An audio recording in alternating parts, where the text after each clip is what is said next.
আসসালামু আলাইকুম। সো আলহামদুলিল্লাহ বানির আব্বু আবার ফিরে আসছে আমাদের মাঝে। আমি তো সারা রাত কান্না করছি, অনেক খারাপ লাগতেছিল। আর বানির আব্বুর গুরুত্বটা আরো বেশি বুঝতে পারছিলাম।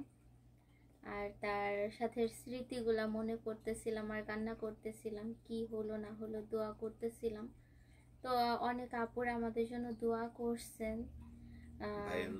হ্যাঁ, ভাইয়ারাও আমাদের জন্য দোয়া করছেন।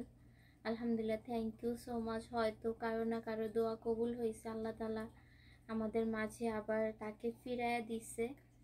তো কি হয়েছিল ঘটনাটা খুলে বলি। ঘটনাটা হচ্ছে, আমরা খাওয়া দাওয়া করতেছিলাম, পুঁটি মাছ ভাজা আর হচ্ছে আলু দিয়ে বাঁধাকপি দিয়ে ভাজা।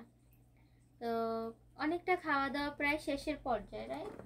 সেই পর্যায়ে মানে হঠাৎ করে বানির আব্বু দেখি চোখ মুখ ডলতেছে। তো আমি বললাম কি হয়েছে? বলতেছে আমি চোখে কিছু দেখতেছি না, মাথা ঘুরাচ্ছে, সবকিছু ঝাপসা দেখতেছি, সবকিছু ঝাপসা দেখতেছি, তোমাকেও ক্লিয়ার দেখতে পাচ্ছি না, আর উঠতেও পারতেছি না হাত ধোয়ার জন্য।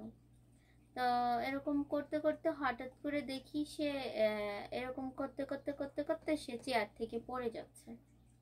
যখন দেখি সে চেয়ার থেকে পড়ে যাচ্ছে, তখন আমি চিৎকার মারছি। পরে আমি দৌড়াই গিয়ে ধরছি। আমি কি করব আমি বুঝতে পারতেছিলাম না, কারণ এইরকম ব্যাপারে কখনো আমার অভিজ্ঞতা ছিল না। হ্যাঁ, আমার সামনে কখনো এরকম টাইপের কিছু হয় নাই। তো তো ওই মুহূর্তে হচ্ছে আমার আম্মু ফোনে ভিডিও কলে লাইনে ছিল। আমার আম্মু ওই পাশ থেকে চিল্লায় বলতেছিল তাড়াতাড়ি যে আমার মাথায় ঠান্ডা পানি ঢাইলা দাও। তারপরে আমি কয়েক বাটি ঠান্ডা পানি ঢাইলা দিছি এই সিঙ্কের পাশে, তো নিয়ে নিয়ে। তারপর আমি তো চিল্লায় কান্না করতেছি, কি হবে আল্লাহই জানে, যে আল্লাহ না করুক এখন যদি কিছু একটা হয়ে যায় তার। হঠাৎ করে সে জ্ঞান হারায় ফেলছে। তাকে এত ডাকতেছি, এত ঠান্ডা পানি ঢালতেছি, তার কোনো হুঁশ নাই। তাও বোঝেন কেমন একটা ব্যাপার। ওইদিকে বানি চিল্লায় কান্না করতেছে, ওইদিকে বিভা কান্না করতেছে, বিস্মিকা কান্না করতেছে, এদিকে আমিও কান্না করতেছি। দেশ থেকে আমার আম্মুও কান্না করতেছে, আমার ছোট ভাই বোন সবাই আর কি ভয় পেয়ে গেছিল যে কি হলো কাহিনীটা। তো তারপরে হচ্ছে ওর আব্বুর কোনো জ্ঞান নাই, ঠান্ডা পানি ঢালতে ঢালতে আম্মু বললো চোখে মুখে ঠান্ডা পানি ছিটায় দাও। আমি পুরো তারে ধইরা আছি টাইট করে, নাহলে সে পইরা যাইতেছিল চেয়ার থেকে। তারপরে পানি ঢালতে ঢালতে তার জ্ঞান ফিরছে, বলতেছে কি হয়েছিল, আমার আমার কি হয়েছে, আমার কি হয়েছে, এরকম বলতেছে। তা আমি দেখতেছি আবার সে পড়ে যাইতে যাচ্ছে, বারবার এমন হচ্ছে, একটু তার হুঁশ আসতেছে আবার পড়ে যাইতে যাচ্ছে। পরে হচ্ছে ওর আব্বুকে বললাম, কি ওনাকে বললাম তাড়াতাড়ি তুমি অ্যাম্বুলেন্স কল করো। তো সে তার হুঁশ ফিরতেছিল না, যে সে যে কল করবে তার হুঁশও ফিরতেছিল না। পরে পরে পরে করতেছিল খালি, পরে আবার পইরা যাইতেছে, আবার বলে পরে। আমি বলি না, তুমি এখনই কল করবা। তারপরে কল করছে, তাও কথা বলতে পারতেছিল না। তারপরে সে অনেকগুলা প্রায় 6-7টার মতো পুলিশের গাড়ি আসছে। তারপরে অ্যাম্বুলেন্স আসছে কয়টা, অ্যাম্বুলেন্স একটা পুলিশের গাড়িতে 4-5টা আসছে। হ্যাঁ, পুলিশের গাড়ি এই পাশ দিয়ে ওই পাশ দিয়ে ভরে গেছে, ওই পাশে অনেকগুলা ছিল বুঝছি। অ্যাম্বুলেন্স চলে যাওয়ার পরে পরে দিকে গেছে। তা আমি হচ্ছে আমার পুরো হুঁশ না, আমি খালি একটা ওড়না পরে, আমি একেবারে বরফ পড়ছে বাহিরে আইসে এরকম উঁচা হয়ে পড়ে আছে। হ্যাঁ, ওই বরফ টরফের উপর দিয়ে পাড়ায় টাড়ায় চলে যাচ্ছিলাম আমি অ্যাম্বুলেন্সের পিছে পিছে। আমার পায়ে জুতাও ছিল না, আমি খালি পায়ে নাইমা গেছি, গায়ে জ্যাকেটও নাই। তো নাইমা অনেকক্ষণ আমি অ্যাম্বুলেন্সের ওইখানে দাঁড়ায় ছিলাম। হ্যাঁ, অনেক চিন্তা করতেছে অনেক আপুরা। তারপরে অনেক পুলিশরা, সব পুলিশগুলো আমার সামনে এসে দাঁড়ায় রয়েছে, আমাকে সান্ত্বনা দিচ্ছে, টেনশন করো না, ইনশাল্লাহ আবার ফিরে আসবে। পরে আমি চিন্তা করলাম আমি ভিডিও আপলোড দিই, দোয়া চাই, তাহলে সবাই আমাদের জন্য দোয়া করবে। আর দোয়া জিনিসটা অনেক উপকারী, জানি না আল্লাহ তাআলা কার হাত কবুল করবে। আর তাছাড়া হয়েছে কি, আমেরিকাতে আমার আমার কোনো আত্মীয় স্বজন নাই, আমি কি করব বুঝতে পারতেছিলাম না। একমাত্র জ্ঞান নেওয়ার আপনারাই ছিলেন, এই জন্যই ভিডিওটা আপলোড দেওয়া। আর কারো নাম্বারও আমার কাছে তেমন করে নাই যে আমি কল দিব। তার হচ্ছে অনেক আত্মীয় স্বজনরা হয়তো আছে, বাট আমার সাথে তেমন যোগাযোগ নাই, তার বন্ধু বান্ধবের সাথেও আমার যোগাযোগ নাই। তো অনেকে আমাদের ভিডিও দেখে, তো আমি ভাবলাম যদি ভিডিওটা আপলোড দেই হয়তো তারা এগিয়ে আসবে আমাদের বিপদে, তাই না? 3টা বাচ্চা নিয়ে আমি তার সাথে হসপিটালে যাইতে পারতেছি না, এই সেই। তো তারপর কি হয়েছে হসপিটালে, কাহিনীটা বলো তো, আমি তো জানি না, আমি তো যাই নাই। ওইখানে আমার টেস্ট করলো প্রথম, ইকিজি করছে, ইসিজি করছে, তারপর ব্লাড প্রেশার দেখছে, তারপর কি এটা সুগার টুগার দেখছে।